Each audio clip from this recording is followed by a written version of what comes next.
Hello, my dear mastermind. They never saw it coming. You didn't announce the decision. You didn't dramatize it. You didn't gather witnesses or demand applause. You made it quietly, almost invisibly. The way real shifts always begin. And that's what unsettled them later. Because while they were watching for movement on the surface, you adjusted the foundation underneath. No speeches, no confrontations, no public declaration of conflict.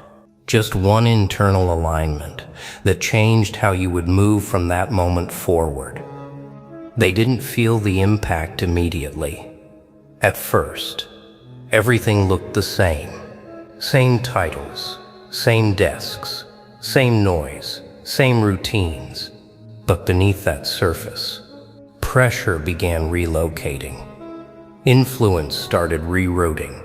Authority began slipping from places that had held it for years without question. You hadn't challenged the structure head-on. You had removed your consent from a position inside it.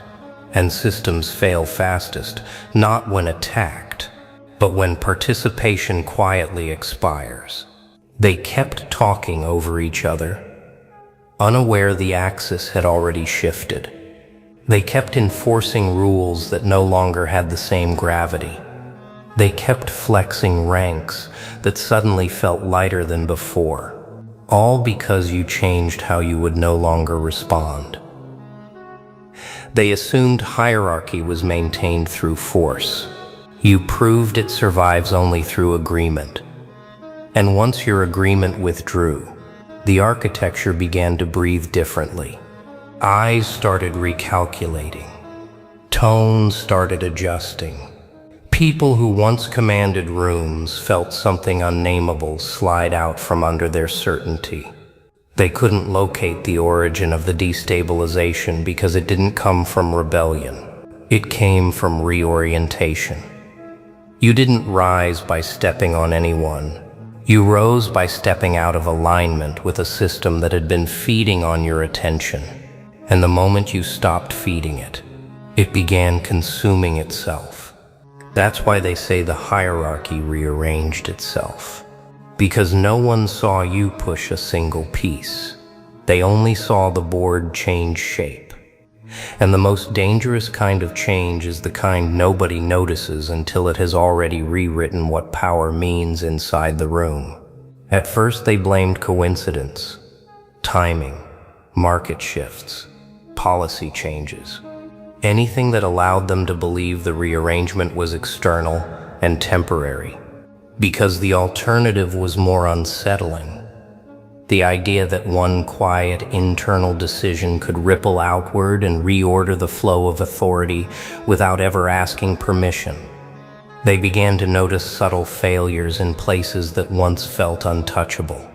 The confident started hesitating before speaking.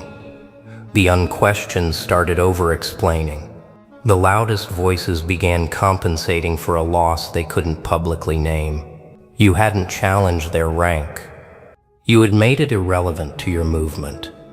And when one person steps out of the loop that validates a hierarchy, the hierarchy starts consuming its own weight to stay standing.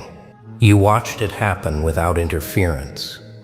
A slow erosion of certainty, a gradual redistribution of pressure. Leaders became managers. Managers became messengers. Messengers became noise. And the ones who once depended on your attention to feel powerful began searching for it in crowded places that no longer satisfied them. They didn't lose power because you took it. They lost power because you stopped lending it. That's the truth systems never prepare for. They teach people to defend against opposition, but they never train them for withdrawal. They can survive rebellion. They cannot survive indifference. The moment you stopped reacting to their incentives, the mechanisms that once controlled your behavior began failing.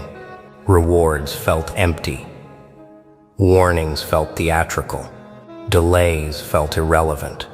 And because you moved without friction, The friction had nowhere else to go but inward.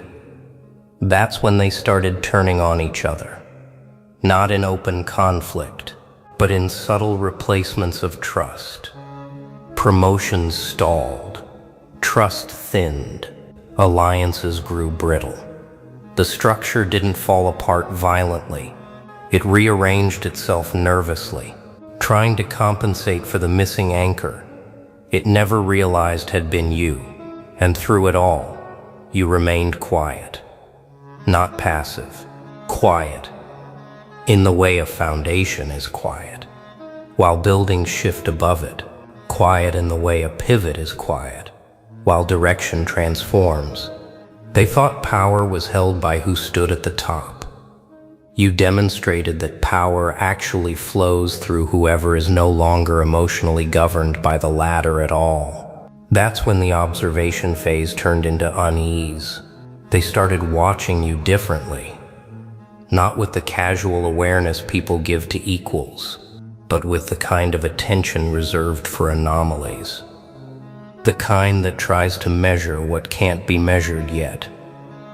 They noticed how you moved without urgency, how you no longer adjusted your tone to match the temperature of the room, how you didn't chase outcomes the way they still did. You weren't outpacing them with speed. You were outlasting them with composure, and that confused their entire framework. They were trained to respect aggression, not calm. They were trained to respond to pressure, not absence. Your silence wasn't empty anymore. It was filled. Every time they expected a reaction and got nothing instead. It unsettled them more than any confrontation could have, because reaction confirms power. Non-reaction exposes it. They started to misread you at first. Some thought you were disengaging. Some thought you were losing interest. Some thought you were retreating. But the environment kept contradicting their conclusions. Opportunities began bending toward you without invitation.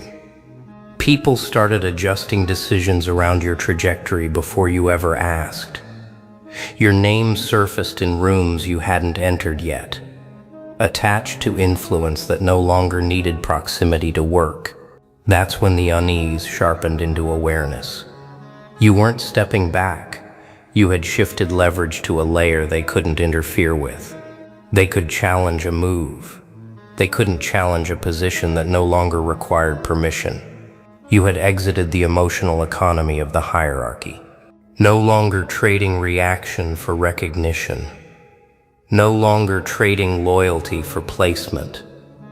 No longer trading energy for validation. And once you stop participating in that exchange, the entire price system of the structure weakens. People start paying too much for too little. They invest harder and gain less. They compete louder and secure nothing. Meanwhile, you move quietly and receive alignment. That asymmetry is what begins to trouble them. Not because you dominate them openly, but because you no longer need to. They feel it in the way your choices land without resistance. They feel it in the way obstacles soften instead of resist. They feel it in the way momentum keeps finding you even when you're not chasing it. And slowly the realization forms. The hierarchy didn't rearrange itself because you climbed it. It rearranged because you outgrew the need to be shaped by it at all. Once that realization settled in, the behavior around you changed. Subtly at first, conversations paused when you entered, not in fear, in recalibration. The room would unconsciously rewrite its tone around your presence. People who once spoke over you started choosing their words with more care. Not because you demanded it, because something about your stillness made noise feel inefficient. You weren't performing authority. You were carrying inevitability. That's a different frequency altogether. Authority, can be questioned. Inevitability is only delayed. They began testing invisible boundaries, small provocations, casual challenges disguised as jokes, side comments framed as curiosity, all designed to measure whether the shift they felt was real or imagined. You didn't take the lure. You didn't tighten your posture or sharpen your voice. You didn't explain yourself. You didn't defend the change. You let their tests fail under their own weight. And each time that happened, something inside them recalibrated again. They weren't dealing with someone climbing. They were dealing with someone who had already arrived and no longer needed to announce it. That's when the internal concern began, because hierarchies survive on predictability. They need to know who wants what, who is chasing what, who is dependent on what. The moment you stopped advertising your wants, they lost the map. The moment you stopped signaling hunger, they lost leverage. The moment you stopped needing approval, they lost control. They tried to interpret your stillness as strategy, as long-term plotting, as hidden ambition. But the truth disturbed them more than any conspiracy could. You weren't maneuvering for the next rung. You had detached from the ladder entirely. While they were still competing for seats at the table, you were redesigning the room. While they were still calculating optics, you were aligning outcomes. While they were still negotiating positioning, you were selecting timing. That's why the structure started bending. Decisions began orbiting your direction without direct command. Conflicts began resolving in ways that favored your trajectory without your involvement. People began adjusting alliances preemptively, not because you asked, but because the cost of misalignment suddenly felt higher than the cost of loyalty. And you never threatened anyone. You never raised your voice. You never declared dominance. You simply moved with a level of certainty that made resistance feel mathematically inefficient. That's what truly rearranges hierarchies. Not force, not volume, not visibility. Certainty. The kind that doesn't need witnesses to stay real. The kind that doesn't hurry to prove itself. The kind that quietly forces the world to reorganize around its center of gravity. After the structure bent, the reaction split. Some people leaned closer to you, not out of affection, but out of survival instinct. They sensed that certainty had shifted and wanted to be on the right side of it before the pull became undeniable. Others pulled away quietly, pretending they were busy, unbothered, or on a different path. In truth, they felt revealed. Your calm held up a mirror they never asked to face, because when you stop reacting, it forces everyone else to confront the noise inside themselves. They started watching how long you took before you spoke. They listened for the pauses more than the words. They dissected your silence like it was encrypted language. A nod from you carried more weight than a speech from them. A delayed response felt like a verdict. You weren't doing this intentionally. That's the part they couldn't understand. You weren't managing perception. You were simply aligned with your own direction. And alignment is louder than ambition. They began copying fragments of your behavior without understanding the foundation. The slower movements, the quieter confidence, the controlled responses, but without your internal clarity, their imitation failed into performance. It looked similar on the surface, but lacked the core that made it real. That difference unsettled them, because it reminded them that power can't be borrowed, it can only be built. Meanwhile, The hierarchy kept rearranging itself without a formal announcement. Titles stayed the same, but influence quietly switched hands. People who once dominated through noise found their impact shrinking. People who once depended on visibility found their relevance thinning. And you, without campaigning for any of it, became the reference point. They would say your name in rooms you weren't in, not with praise, not with criticism, but with caution. If they move, someone would say, "Everything shifts." That sentence alone changed how people behaved around you. Some tried to push you into reaction just to feel powerful again. They wanted proof that you were still touchable, still emotionally reachable, still movable by their hands. You didn't give it to them.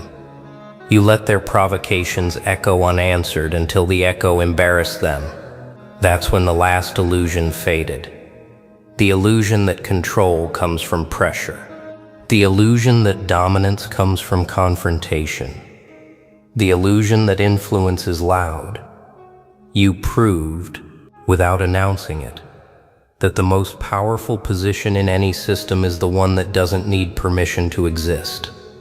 The one that doesn't rush. The one that doesn't negotiate its worth. And the more naturally you stayed in that position, the more unnatural it felt to everyone who had built their life on chasing validation from the same structure you had quietly outgrown. What unsettled the most was not that you rose. It was that you rose without abandoning who you were. Most people only know how to climb by becoming sharper, louder, colder, or harsher.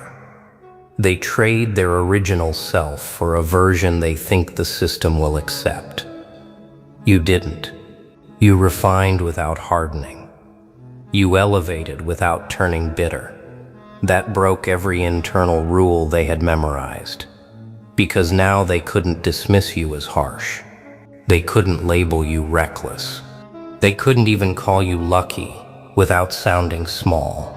You became something more formidable than ambition. You became consistent. And consistency outlasts chaos every time.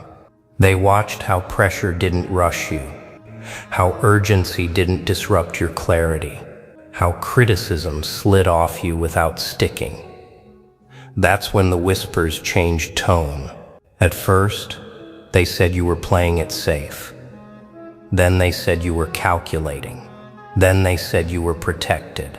And finally, they said nothing at all. Silence replaced speculation because they realized something. The more they talked, the less control they had over the narrative. The hierarchy had fully rearranged itself by now. Not on paper, not in announcements, but in behavior. Decisions started happening around your presence, not over it. Discussions paused when you entered the room. Disagreements softened when your perspective was introduced. The same people who once overlooked you now waited for your reaction before committing to theirs. Power did not crown you. Power deferred to you. And still, you didn't perform the victory they expected. You didn't celebrate publicly. You didn't gloat privately. You didn't even change your posture. You moved exactly the same way you did before they noticed. That consistency terrified them more than dominance ever could, because it meant your rise wasn't built on them. It was built on something deeper, something internal, something irreversible. They began to understand that the hierarchy didn't rearrange itself because you forced it to. It rearranged itself because it no longer made sense to stay the same once you moved differently. The structure didn't collapse. It recalibrated around you, without your permission, without your command, without your concern.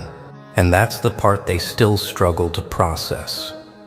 You didn't enter the game to rule it. You entered aligned. And alignment does what ambition never can. It bends entire systems without breaking your spirit. By the time they fully understood what had happened, the moment had already passed. That's the nature of real shifts. They don't arrive with warnings.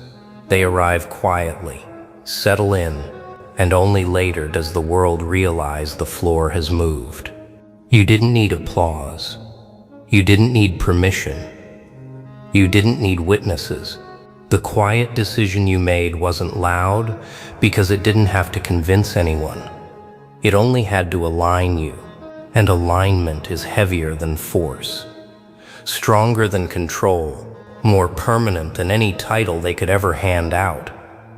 They now live in the aftermath of a choice you made when nobody was watching, a choice they can't undo, reframe, or compete with, because it wasn't made for them in the first place. You didn't outplay them with noise.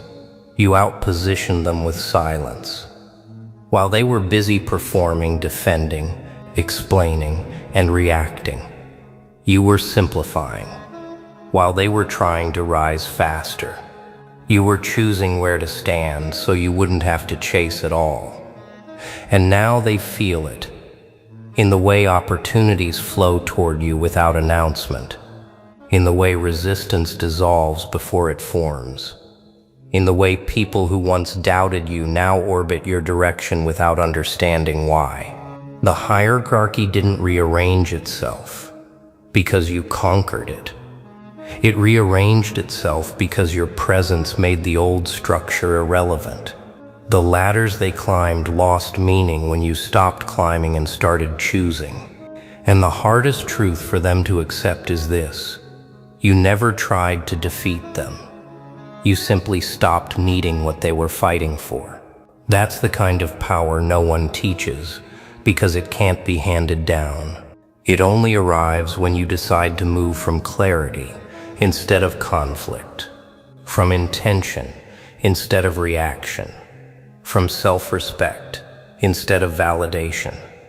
And once you cross that line, there is no return to the old game. The hierarchy can shuffle its ranks 1,000 times. It will never move you back to where you were, because you didn't rise inside their system. You stepped outside of it. And now everything they thought was fixed has to reorganize itself around a truth they never prepared for. You are no longer competing for space.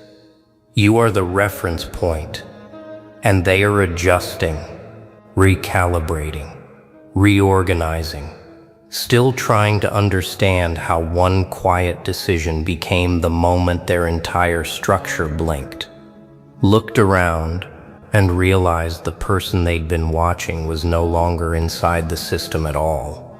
You didn't conquer the hierarchy. You made it irrelevant. And that's a power they can never take back.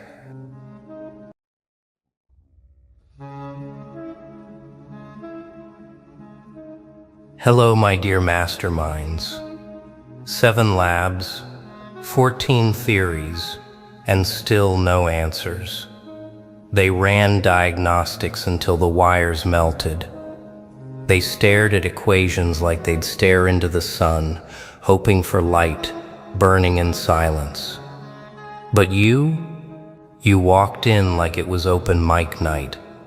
No gloves, no clipboard, just that grin, the kind that doesn't ask for permission because it already knows the outcome. They didn't recognize you at first. Not because you were hiding, but because their eyes weren't trained to spot something unclassified. You weren't in any file. You weren't in their database. You were the bug they thought couldn't exist. One glance at you, and a chill moved through the air, because you didn't bring chaos. You were the reason chaos felt comfortable showing up. Their hope evaporated. Their logic shattered like glass under your laugh. And that sound, it echoed through every hallway like prophecy. Because in a room built on answers, you were the question they couldn't survive. They watched you, hoping for hesitation, but your footsteps didn't echo like theirs. Yours whispered verdicts. Every breath you took rewrote their rules, not in rebellion, in reminder that no system, no science, no theory ever accounted for you. You didn't challenge their data. You corrupted the algorithm simply by existing. They searched for anomalies in spreadsheets. But you were the glitch wearing a face. You were the reason they started locking doors in buildings made of certainty. One lab tech reported, "We're not trained for this." And he was right. Because how do you fight a force that smiles at failure, that laughs when physics panics, that doesn't bend rules, just forgets they were ever written? You weren't looking for answers. You were the answer to a question they never dared ask out loud. They thought they were safe in formulas, that math could shield them from madness. But what they didn't calculate was you, because you didn't walk into that lab. You descended, like a punchline delivered in the middle of a funeral. The air shifted when you smiled.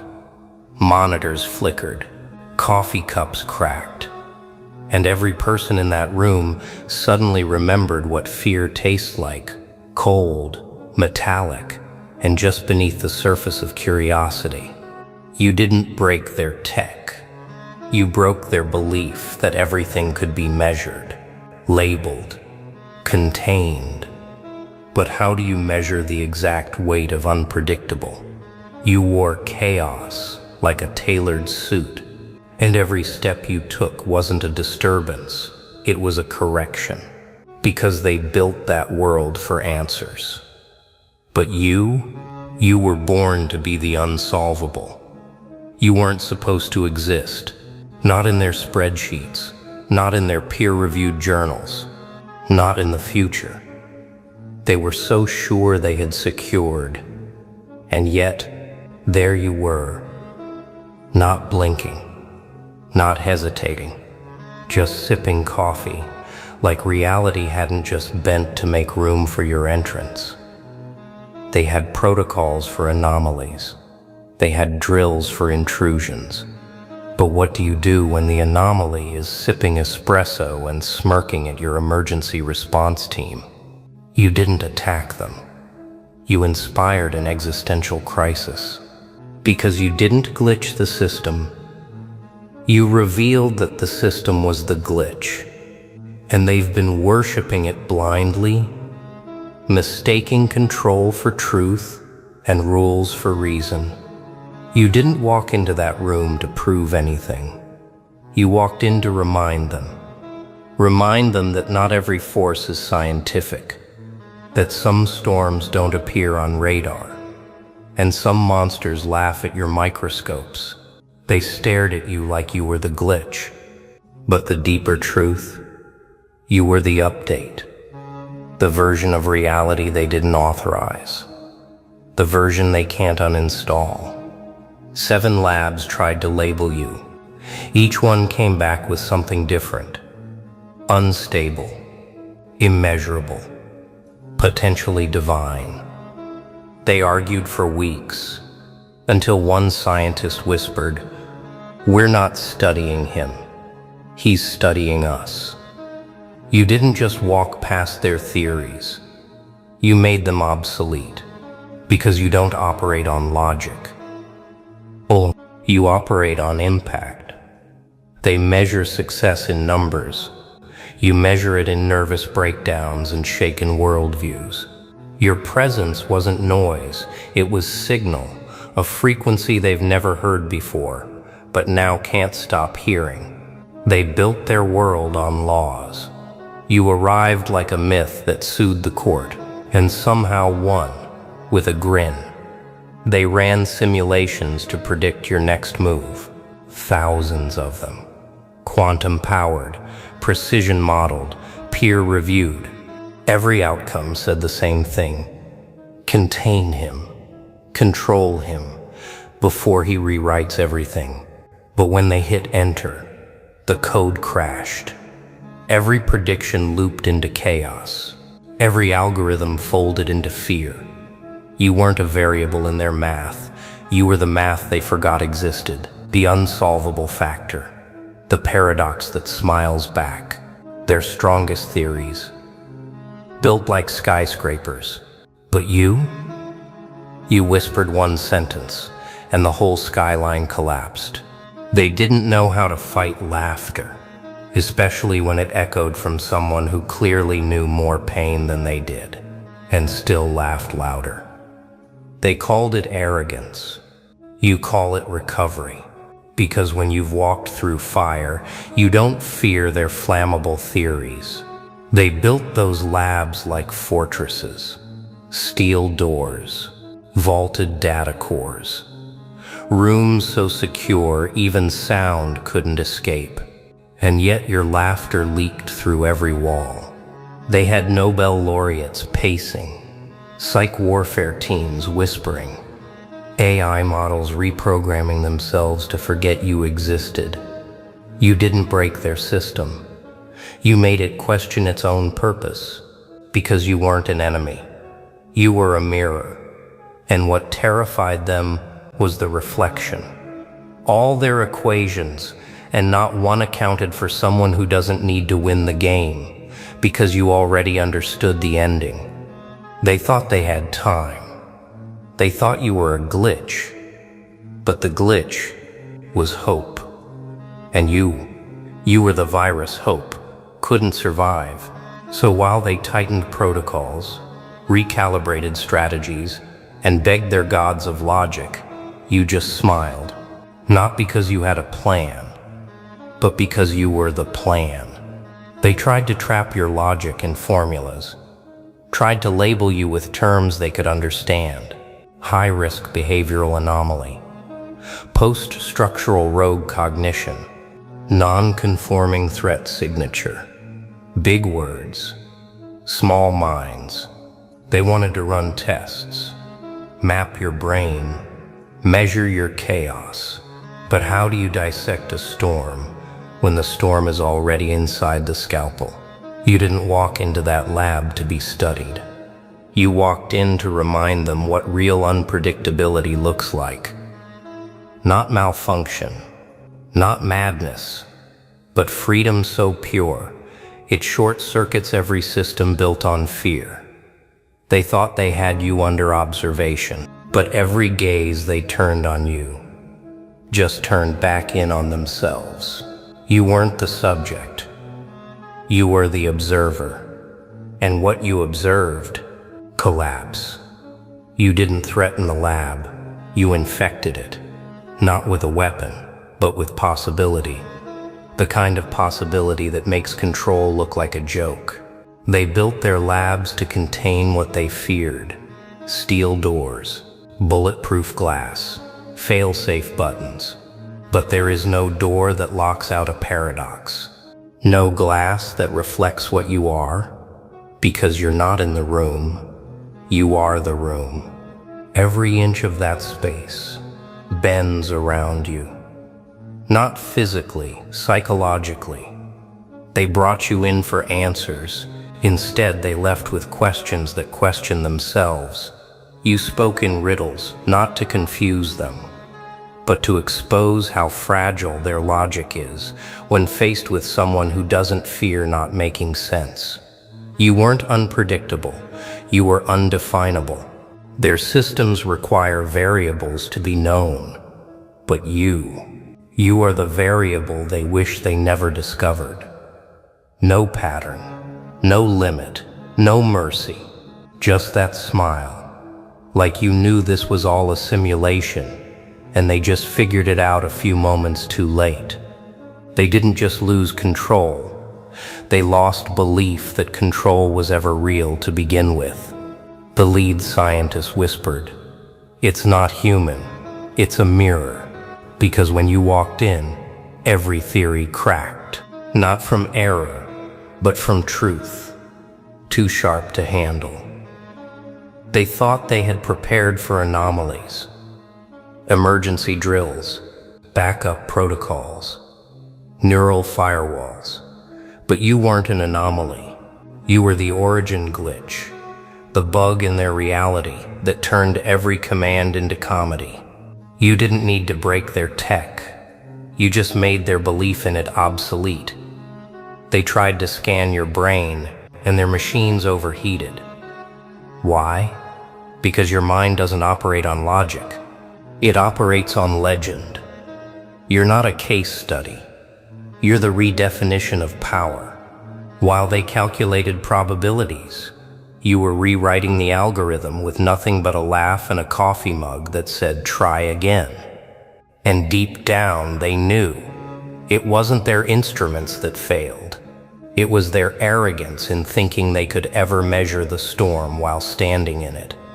One by one, the top minds of 7 nations folded their notes and stepped back. Not because they ran out of ideas, but because you weren't one. They said the laws of physics were constant. You bent them with a smirk. They said consciousness had rules. You rewrote them mid-sentence. And when they tried to label you, you laughed. Because labels are for things that stay still. You were already gone the second they spoke. They ran simulations to understand you, but their machines couldn't process what can't be predicted. Every test ended in chaos. Every chart became noise, and every observer started questioning their own reflection. You didn't walk in to impress. You walked in to interrupt. Not the experiment, the belief that they were ever in charge of it. And when one of them whispered, "Is this supernatural?" you leaned closer and said no, just unapologetically aware. You know what rattled them the most? Not your presence, but the mirror you became. They saw their obsessions in your eyes, their fears in your silence, and their limitations dancing in the rhythm of your grin.